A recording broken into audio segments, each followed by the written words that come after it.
Right, well today I'm going to show you how easy it is to produce welds with our new Motion Plus functionality.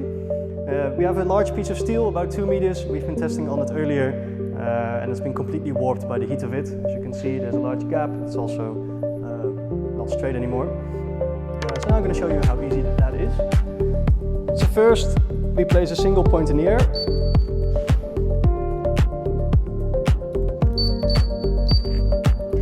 That's the start of our weld. Then we move our track all the way to the other end.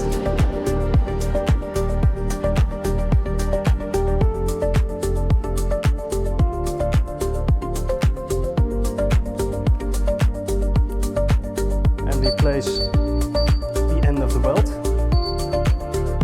Then as a final touch, because it's been warped, we turn on our seam tracking